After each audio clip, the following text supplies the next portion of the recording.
Hello hello students. मैं Kamlesh Badgaiya, assistant professor मेकल सुधा college. आज मैं विजुअल बेसिक डॉट नेट इसकी दूसरी यूनिट का टॉपिक लेकर के आया हूँ। यहाँ से प्रोग्रामिंग का बेसिक है, इसके बाद हम सब प्रोग्राम की तरफ चलेंगे।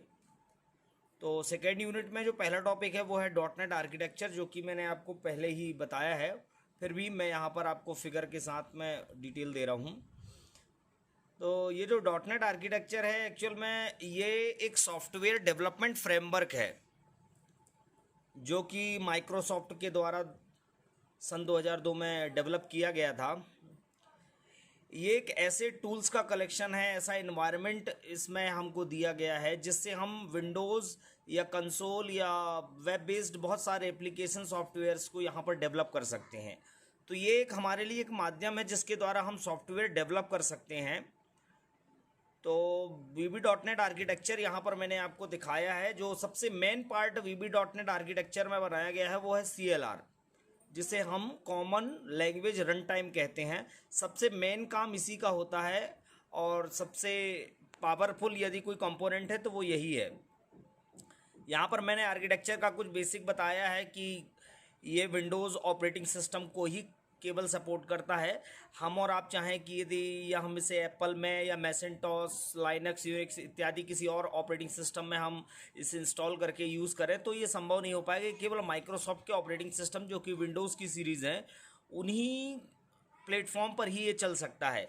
इसलिए ये ऑब्जेक्ट ओरिएंटेड तो है लेकिन प्लेटफॉर्म डिपेंडेंट है। डिपेंडेंट मीन्स ये केवल एक ही प्लेटफॉर्म, विंडोज़ प्लेटफॉर्म पर ही रन हो सकता है, दूसरे किसी ऑपरेटिंग सिस्टम को सपोर्ट नहीं करता है। और बहुत सारे लैंग्वेजेस का कलेक्शन इसमें रखा गया है।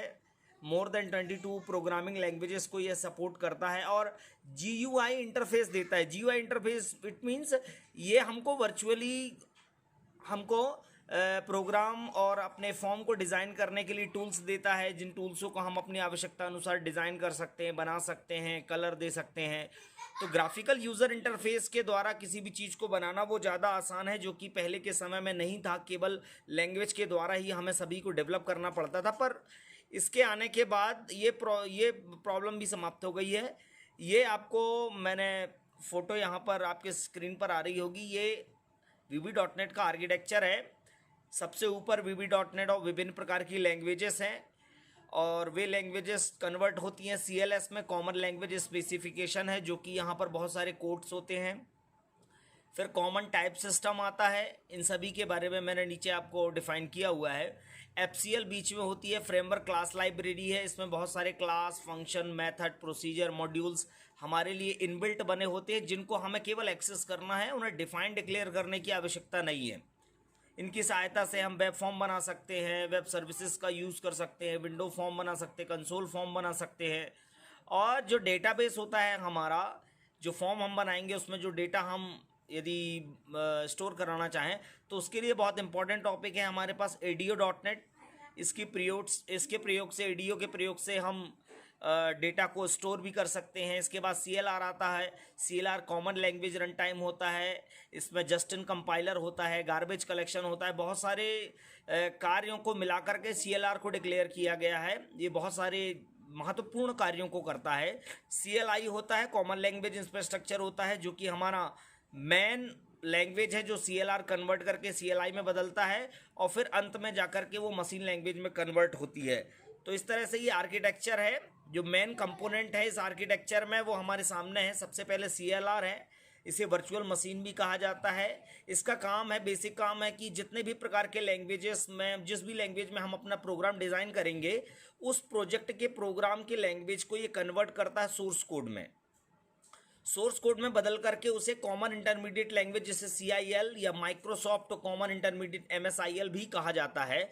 और अंत में यह हमारे नेटिव कोड में CIL को बदलता है, जो JIT कंपाइलर के द्वारा होता है। जस्ट इन टाइम कंपाइलर बहुत ही फास्ट कंपाइलर होता है। ये बहुत जल्दी लैंग्वेज को इंटरप्रेट करता है और नेटिव कोड में बदलता है। दूसरा बहुत इंपॉर्टेंट कंपोनेंट है कॉमन टाइप सिस्टम, CTS। इसमें बहुत सारे वैल्यूज़ के टाइप और रेफरेंस टाइप जो है पहले से इसमें डिफाइन किए गए हैं, जो कि सभी .NET के लैंग्वेज में सपोर्ट करते हैं। तीसरा बहुत इंपॉर्टेंट फीचर है हमारे पास कंपोनेंट है framework class library, FCL short form है। फ्रेमवर्क क्लास लाइब्रेरी, जिसे हमारे लाइब्रेरी में बहुत सारी पुस्तकें होती हैं, वैसे ही क्लास लाइब्रेरी में बहुत सारे फंक्शन क्लास को पहले से डिफाइन किया गया है और जिनका उपयोग केवल हमको करना है। केवल आप उनका नाम लिखिएगा, वो पूरा का पूरा डेफिनीशन, डिक्लेरेशन वो अपने आप ले लेगा। तो ये हमारे प्रोग्रामिंग को थोड़ा फास्ट बनाती है। जो क्लास लाइब्रेरीज का यूज़ करने से प्रोग्राम हमारा थोड़ा सा लेंथी तो होता है, लेकिन उस प्रोग्राम को लिखने के लिए समय हमको कम लगता है, क्योंकि हमारा कंपाइलर ऑटोमेटिकली उसको इंटरप्रेट कर लेता है। चौथा मेन कंपोनेंट है डॉटनेट लैंग्वेज है। बहुत सारे लैंग्वेज को सपोर्ट करता है। वीबी डॉटनेट, विजुअल सी शार्प है, CS है, ASP डॉटनेट, जावा स्क्रिप्ट है। इस तरह से मोर देन 22 लैंग्वेजेस को ये डॉटनेट आर्किटेक्चर सपोर्ट करता है। दूसरा मेन टॉपिक हमारे पास आता है वेरिएबल। वेरिएबल जैसा कि आप सभी जानते हैं कि वेरिएबल एक वैल्यू होल्डर होता है, एंटिटी है। जैसे हमें यदि कोई अपने प्रोग्राम में किसी वेरिएबल में कोई वैल्यू को स्टोर कराना है, तो जब तक वो हमारे मेमोरी स्पेस को जब तक नहीं लेगा तब तक उसमें वैल्यू स्टोर नहीं होगी। तो हम वेरिएबल का सहारा लेते हैं। वेरिएबल के द्वारा हमारी जो वैल्यू है वो स्टोर करते हैं हम अपनी मेमोरी में। इसमें बहुत इंपॉर्टेंट टॉपिक है एक स्कोप और लाइफ टाइम ऑफ वेरिएबल। तो स्कोप डिफाइन करता है लिमिट ऑफ यूजेबिलिटी। वेरिएबल को हम कहाँ से कहाँ तक यूज़ करते हैं वो उसका स्कोप कहलाती है। और ये 4 प्रकार के यहाँ पर स्कोप बताए गए। ब्लॉक स्कोप, हम यदि बहुत छोटे से कोड में या प्रोग्राम के दौरान यदि वेरिएबल को यूज़ करते हैं तो वो ब्लॉक स्कोप होता है।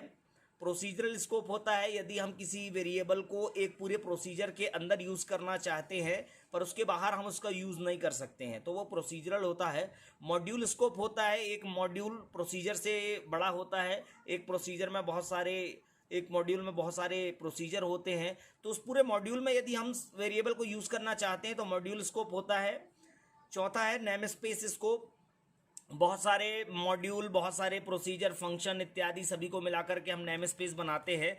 तो नेम स्पेस के अंदर यदि हम इसे यूज़ करना चाहते हैं, बेसिकली इसे C++ इत्यादि में पब्लिक वेरिएबल कहा जाता है, ताकि हम उसका यूज़ अपने प्रोजेक्ट के अंदर कहीं पर भी कर सकते हैं। तो ये 4 प्रकार के स्कोप बताए गए हैं। Life time of longevity, life time of scope जो होता है वो लाइफ टाइम ऑफ वेरिएबल कहलाता है, use to declare variable. Longevity होती है लाइफ टाइम ऑफ वेरिएबल का मीन्स, इसका मतलब हम कितने टाइम पीरियड के लिए अपने वेरिएबल में डेटा को स्टोर कराना चाहते हैं, वो उसका लाइफ टाइम पीरियड कहलाता है। इसे लॉन्गेविटी के नाम से भी जाना जाता है। तो इस तरह से ये एक मैंने वेरिएबल और आर्किटेक्चर के ऊपर एक छोटा सा मैंने यहाँ पर वीडियो बनाया है। आई होप ये दोनों बहुत इंपॉर्टेंट टॉपिक हैं और पेपर में ये आर्किटेक्चर निश्चित ही पूछा जाता है। आप सभी को ये बनना ही चाहिए और ये फिगर भी, डायग्राम भी पेपर में पूछा जाता है। तो आप सभी इसे थोड़ा सा देखें, नोट करें और इसकी तैयारी करें। आई होप आपको ये वीडियो समझ में भी आया होगा और पसंद भी आया होगा। नेक्स्ट वीडियो में एक और आपके लिए लेकर के आया हूँ, जिसमें मैं किस तरह से डेटा टाइप्स होते हैं और फॉर्म को कैसे हम क्रिएट करते हैं इसके बारे में मैं आपको बताऊँगा। Thank you.